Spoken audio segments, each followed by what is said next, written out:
everyone's favourite topic, guys. Brexit. New Brexit checks are to cost UK businesses £330 million a year. Let's read into this from the Independent, guys. Let's go.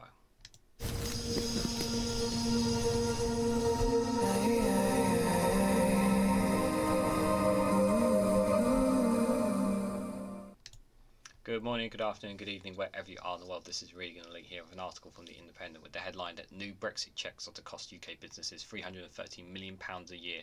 The costs finally revealed as Northern Ireland Secretary claims too much doom and gloom around Brexit. Yes, guys. When is the reality going to kick in? Someone has acknowledged, guys, the white elephant in the room. But Labour and the Tories won't want to tell you. No. You must not talk about the big fat white elephant in the room. No, guys, we can't talk about it. But I will. And so will many of my colleagues on YouTube, because we have a right to know the truth. So, new post-Brexit border checks are set to come into force in 2024 and will cost the UK companies at least £330 million a year, Rishi Sunak's government has admitted. Additional red tape on food, animal and plant products imported from the EU had been due to be phased in from October, but was pushed back amid fears that the extra cost would add to inflation. A Tory Cabinet Office minister revealed the expected annual cost in an answer to a senior Labour MP, following warnings from industry it will push up prices and drive small firms out of business.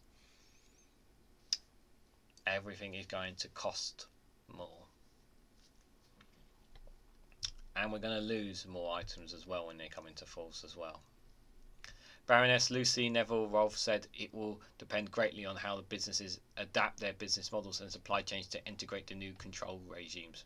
We estimate these new costs at the model of £330 million per annum annual overall across all EU imports, she wrote in a letter to Stella Creasy, the chair of the Labour Movement for Europe. Ministers were accused of absolutely shambolic handling of the rollout after the decision to delay the new model was reportedly back in the beginning of August.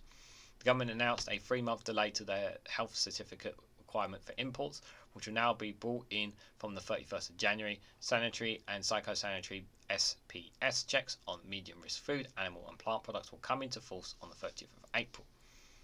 A new charge of up to £43 per imported consignment comes alongside separate fees for customs agents and SPS inspections on the way.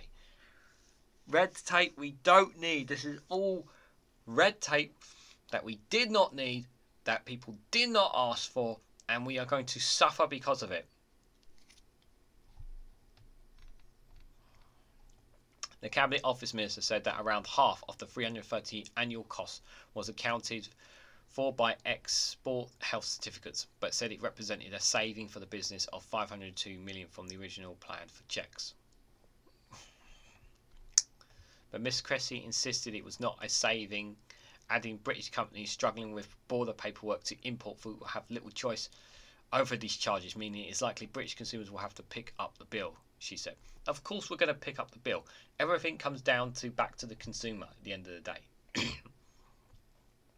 Shane Burnham, Chief Executive of the Cold Chain Federation, told the Financial Times, "It is a shame that it has taken so long just to admit this candidacy. What it did not include in its original estimate is the cost of the confusion, delayed deadlines and ongoing uncertainty." It comes as the Northern Ireland Secretary Chris Hinton-Harris told the Tory conference in Manchester that there was too much doom and gloom around Brexit issues, insisting that economic prospects for the provisions were unbelievably promising. Mr Heaton-Harris had been in the final stages of talks with the DUP as he attempts to persuade the Unionist Party to accept the Windsor Framework deal with the EU to restore power sharing with Sinn Féin at Stormont. The Cabinet Minister told the conference on Sunday, "There's always a lot of doom and gloom around this subject for too long. In reality, Northern Ireland's economic prospects are unbelievably promising." Crucial parts of the Prime Minister's Windsor Framework Agreement with Brussels comes into effect on Sunday, including the green and red lane systems for the movement of goods between GB and NI. Mr Heaton-Harris said 1,600 new businesses have signed up to our new internal market scheme, claiming more traders than ever want to do business in Northern Ireland. Yeah, because you guys have You guys have the access of both worlds, don't you? You get it quite easy there, don't you? Over there in Northern Ireland. But my word, guys, like £330 million a year going. What could that money could have done for our economy? Where could that money have gone? Like, that's a huge amount of money, and it's just more, like I said, guys, more unnecessary damage. They can't continue to hide the realities of Brexit. It's ridiculous. It needs to stop. They need to stop trying to shove it under the carpet and think it's going to go away. We need to have serious adult conversations about these problems. And I hope that Labour will start having serious adult conversations about this when they come into power. Forget this whole, they need to stop pandering to this small minority of people who have this stupid ideology that Brexit is a wonderful thing, when in fact all it's done is harm people. It has cost lives, it has cost businesses, it has destroyed families. I've spoken enough about it already, but you know the damage that Brexit has caused, guys, because we've talked countlessly times about it here, as well as other great YouTubers who cover the reality of Brexit. What do you think of this number? Are you surprised? 330 million? Maybe it should have been higher. Maybe it could have been less. What do you guys think? Let me know down in the comment section below what you think of this entire catastrophe. Like, share and subscribe as always, guys. Thank you very much for watching. I hope to catch you all very, very soon.